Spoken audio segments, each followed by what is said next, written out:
praise to the Lord who will prosper your work and defend you. Surely his goodness and mercy shall daily attend you. Ponder anew what the Almighty can do. If with his love be friends you. And all the earth will shout your praise. Our hearts will cry, these bones will sing. Great are you, Lord. And all the earth will shout your praise. Our hearts will cry, these bones will sing. Great are you, Lord.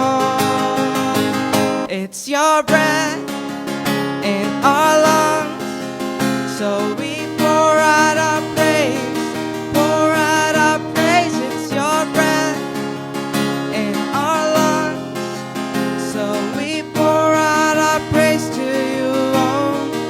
It's your breath in our lungs, so we pour out our praise, pour out our praise. It's your breath in our lungs, so we pour out our praise to you only, Lord. Great are you, Lord.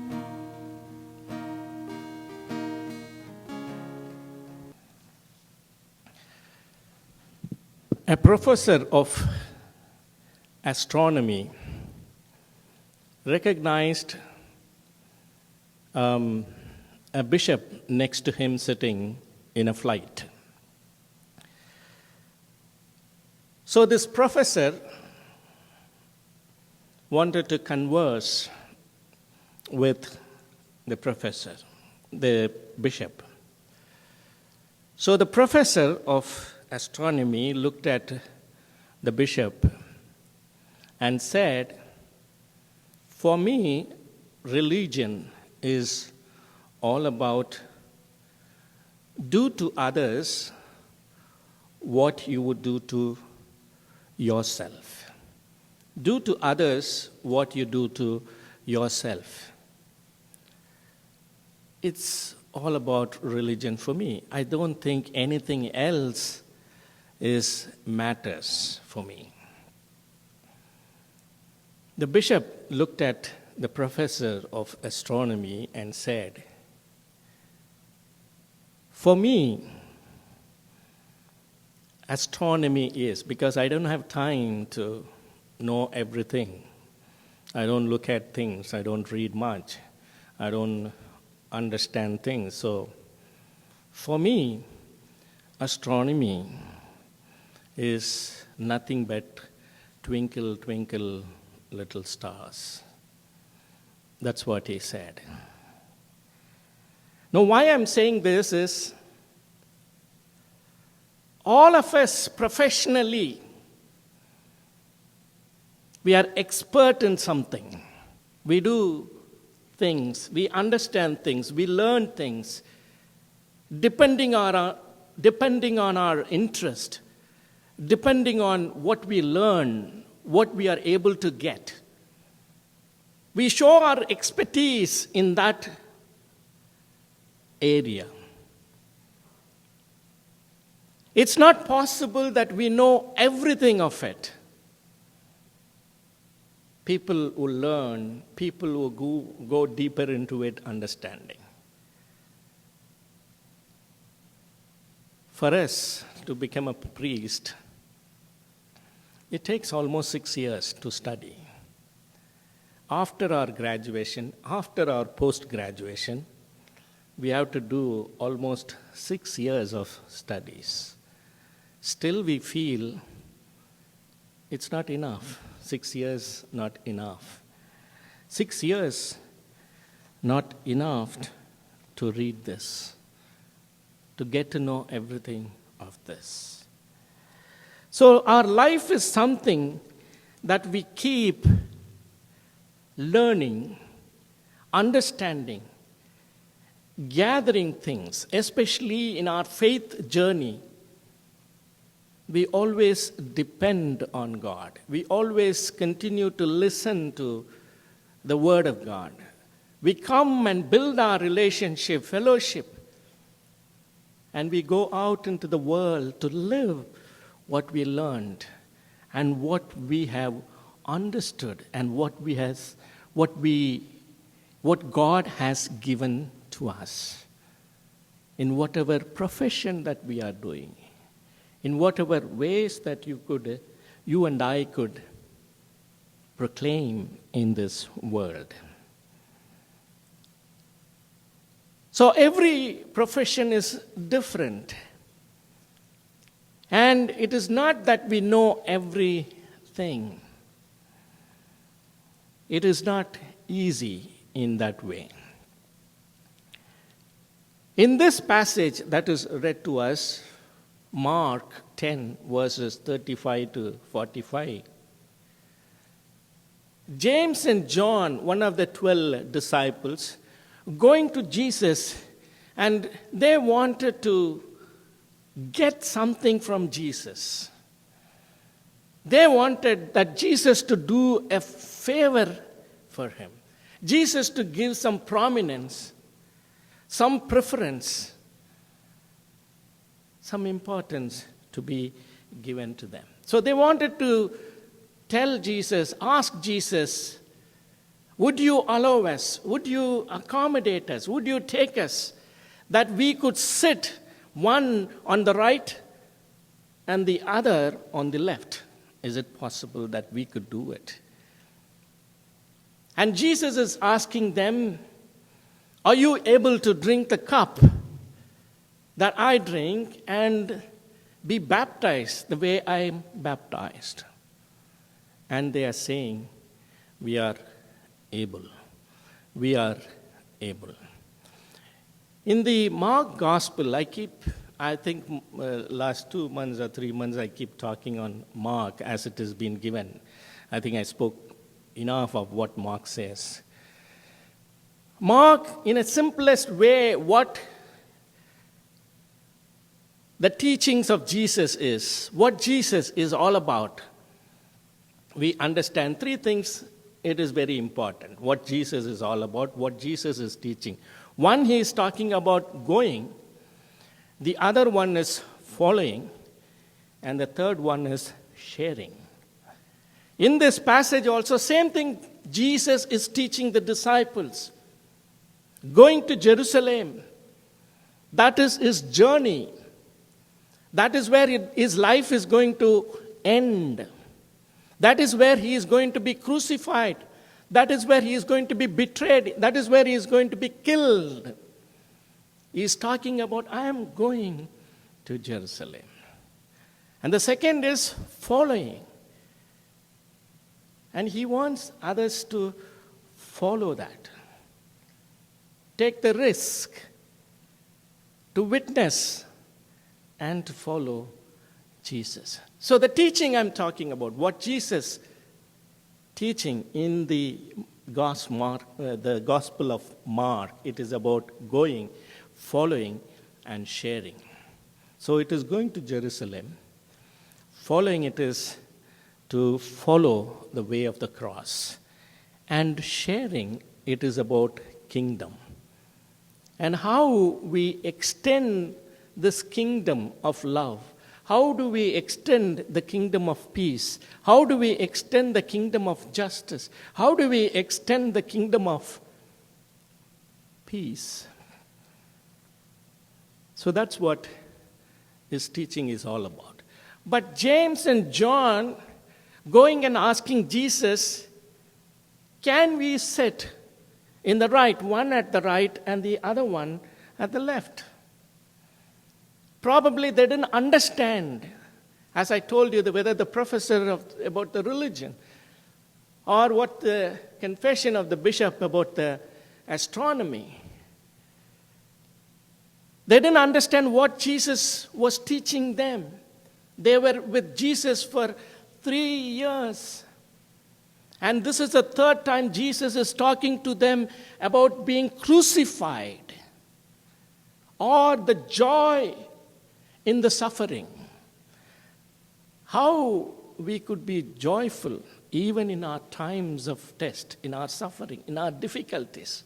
That is where we could exemplary in our Christian witnessing. How we could be exemplary in our Christian witnessing is that we proclaim that joy in our suffering. But these two did not understand that. Martin Luther King, in one of his famous preaching, he talks about drum's instinct. Drum's instinct. He talks about something called drum's instinct. He talks about in African American tradition, even in the funerals in India we see, right? India நமக்கு தெரியும் இதில் சாவில் even in the death procession we have a big music band doing dancing and all. So even here in the African tradition, they have that the parade. People, have that band, drums they play, sing and rejoicing and going for the life that is given by God. So he talks about that drum's instinct is that the drummer always goes front. The drummer always lead. And the drummer is always take control of it, noisy. So sometimes in our leadership, sometimes in our what we do, or in this world, what that world is teaching us, we wanted to be prominent. We wanted to be in the highlight. That's what world is teaching us, right? The world is telling that we should be successful. We should be intelligent.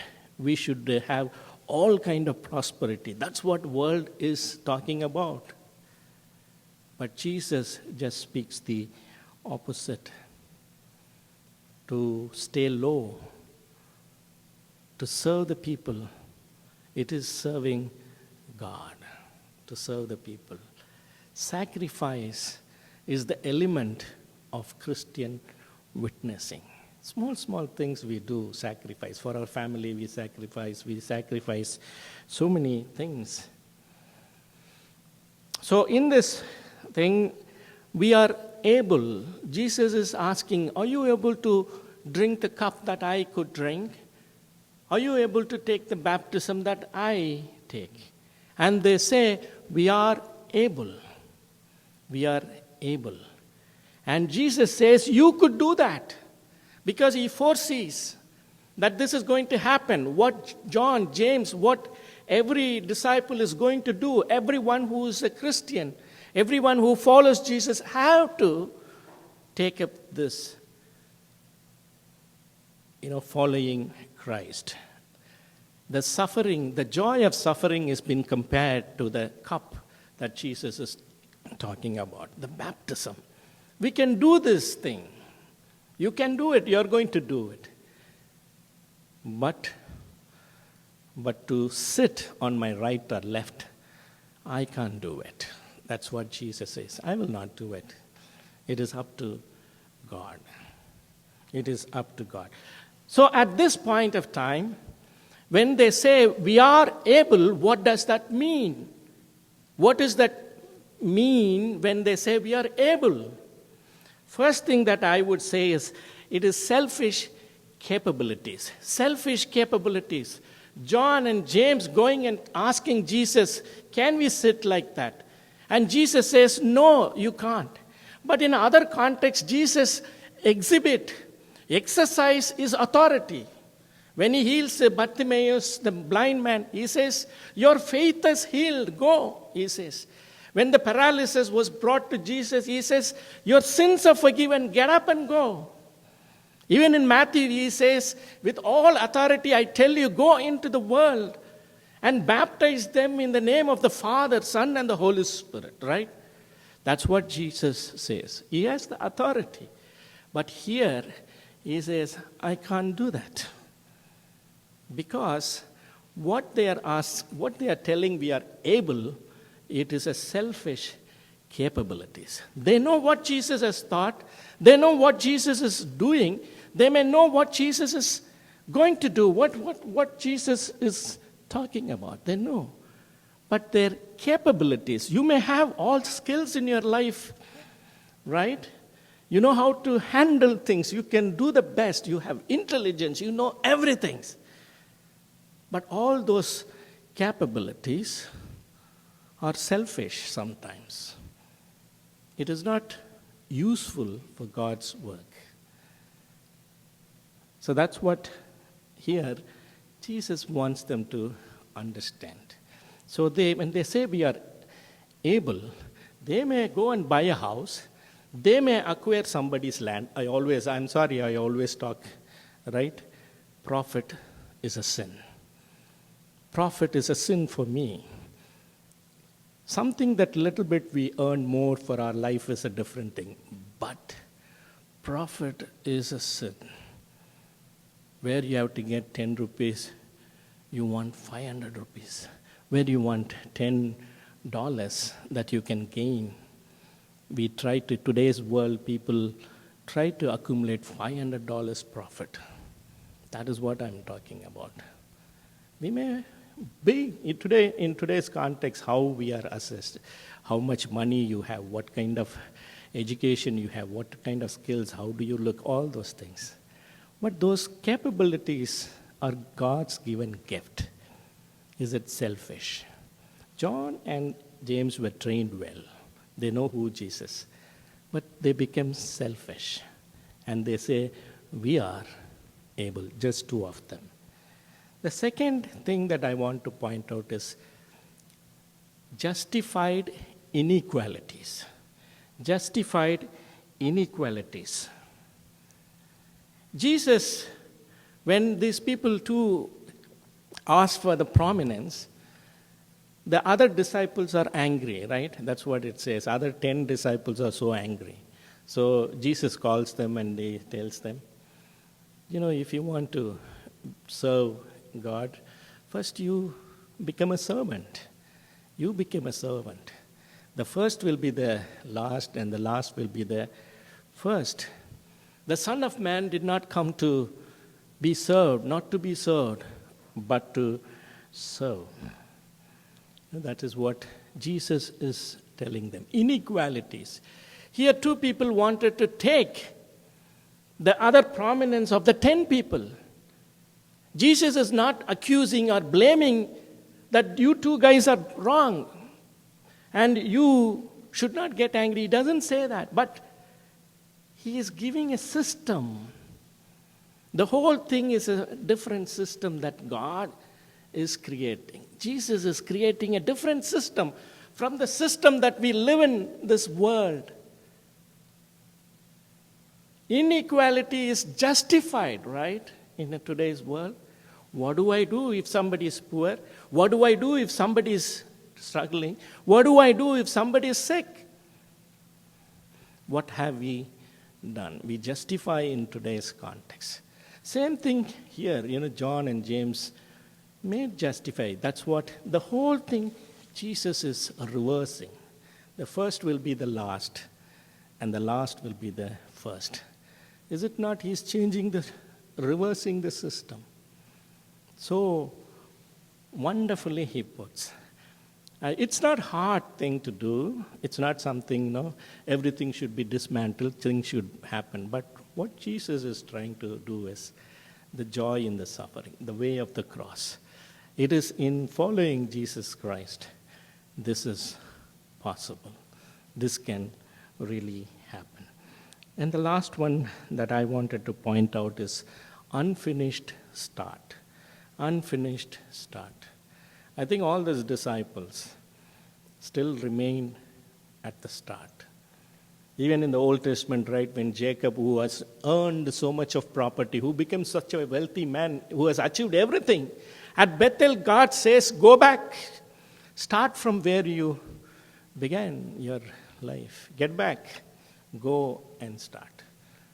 And Jesus has taught his disciples, and they were with Jesus in so many occasions, but still they didn't understand. He's telling, go back and start. You should become the last. You should become a servant to be great. Being good is not enough. Being great is not enough, but it is to be the greatest. I always tell, right, it is so many good and great people you can see. Good is all about how you behave in a context and how well you do your skills, whatever you learned. Great is something that you achieve in your field, but greatest is something that you serve the people. You tell me, the greatest people in this world are people who died for others. They are called the greatest. So that's what Jesus is talking about. If you want to be the greatest, if you want to be the, want the glory, this is what you got to do it. You have to become, you have to acquire, you have to get acquainted to the suffering, the blames, the betrayals, everything that would come on you. So that is what is all about. We are able, when John and say, their intention, their motives is selfish capabilities. They are justifying inequalities, and it is an unfinished start. We remain where we are if we have not equipped ourselves all to serve God, to witness God. Recently, the cricket match got over. I'm sorry if you're not aware of the cricket match. Recently, the cricket match got over. Chennai had won. Some of us are Chennai people. It's a game, cricket game. It's a cricket, it's a popular game in India. It's almost like a religion. That's what they say. Cricket people are so crazy for. All are here. Mumbai, Sri Lankan, Gujarat. All are there. Karnataka. Different teams are there. We are all from different states, so it has that. Recently, Chennai had won the cup. IPL after losing. Last time they were the bottom of the table, but this year they came back and won the cup. Dhoni has won the cup. He is always really praised by people, and a lot of followers are there for the captain Dhoni, our cricket captain. He is I think he's one of the most popular guy in our country, and maybe he's second to Ronaldo and Messi, right? The highest paid person in the world, next to Messi and Ronaldo, I think. When he got married to the girl, Sakshi, I recently saw the video, the interview. She didn't know anything about the game. She didn't know who this fellow is. When he goes and talks to her, she says, I don't know, that's what it is said. When he goes and talks to her, she doesn't know who this fellow is. And she doesn't know ABCD of the game. Nothing. She doesn't know anything. But then she gets married to this fellow. And in every match, she will be there. And after that, every match, this girl and the child will be there, supporting him. I like Dhoni, you know why? One of the congregation that I served in India, one of the huge, tough, challenging congregation, the youth call me Dhoni. Whatever problems happen, whatever fight I had in the committee, whatever gone, but I come back next day, stand at the altar, and I'll be laughing, and I'll be smiling, So my youth call me Dhoni, so probably I like that. But where does he ventilate his anger? Where does he ventilate all his emotions? And it is said to his wife, who doesn't know anything about cricket. Who doesn't know anything about cricket? Christian life is like that. The church is said as a bride. So we get connected to God with all humility, with not coming with the pre-assumption, a lot of things, I know this, I know that, I can do this, I can. No, we empty ourselves, come to God and embrace Him. It's not that we come and say, we can, we are able. Not that. God doesn't want that. We have to come to God with all humility. One of the greatest missionaries of America, Moody, D.L. Moody, he says the measurement of a person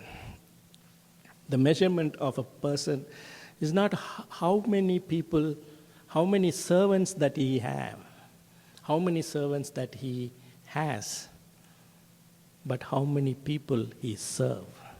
It's not how many people he has as servants, but how many people we serve. That is what God wanted. We are able. God has given that gift, knowledge, wisdom, everything. But let us not be selfish. Let us not justify our inequalities. Let us not think that we finished, I'm ready. But let us come to Him with all humility, that God will take care of us, lead us, and bless us, and use us for His glory. Father, Son, and the Holy Spirit. Amen. எத்தனையோ கிருபை உனக்கு செய்தாரே, எத்தனையோ கிருபை. நித்தமுனை மூடி சூட்டினதுமன்றி, நித்தமுனை மூட்டி மூட்டினதுமன்றி, நித்தியமாயு ஜீவனை மீட்டதால் என்னா நீ துதிப்பா. என்னாத்துமாவே நீ என்னாலுமே துதிப்பா.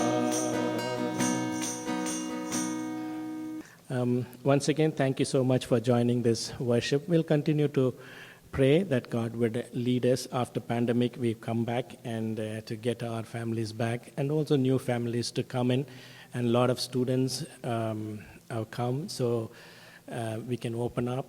Still, I have not started my work in the sense going and meeting people. Soon I'll be doing. I have a lot of other things to finish, then I will do it. And also Missouri, Southeast Missouri University. I got a call from there. They got 200 students there. Probably we may do some ministry there also for the students. It's not too far. We can do that. And God will lead us in that direction, whatever ways that He wants us to. And I welcome you to our Faith Christian Church of India. And thank you so much for joining. Anusha, and I didn't get your name, sorry. Sorry? Leon? Okay. I'm very poor, I'm sorry. In the proper nouns are really bad. Even my name, I always find it difficult to pronounce. You ask my son, I always call him wrong. Calvin, I keep doing that. So, but it's a joy that you could join us. And I know that you are visiting your parents, you are visiting the families. Thank you so much for joining us. God bless you. And I know God will bless you, whatever you are hoping for, your future will be great, and your service will be so much needed for people too. It's a great work, right? It's a service, so I hope God would use all your knowledge, wisdom, and your learning, great joy, and a service to people, okay? So FCCI welcomes you. And I have birthdays to announce, some of the birthdays. I still did not ask permission from Terry and Divya whether to announce or not, but people who are not aware of it, I tell you that Divya has delivered a baby girl, and we are so rejoiced with that news. And we were able to go and pray for them before Divya gave delivery, so it is a joy, and God has blessed them with a wonderful, beautiful baby girl. So let us remember that baby and Divya in our prayers, and also the whole family. They were such a blessing to FCCI, and soon we could meet them. And 22nd, Johan and Divya are celebrating their, Johan celebrating his birthday, and Divya celebrating. Son and mother are celebrating the birthdays together. So this is on 22nd. And 22nd, also Varna and Jeev are celebrating their wedding anniversary. So God bless you. And Arjun's Tata celebrated birthday on 15th. I just saw soon Tata and Pati, grandfather and grandmother would be coming soon. So Arjun told me so soon they'll be with us. So it's wonderful to have elderly people with us. So happy birthday, Tata. So let us pray. Father God, we thank you for Johan, Divya. Thank you, Lord, for adding yet another year in their life.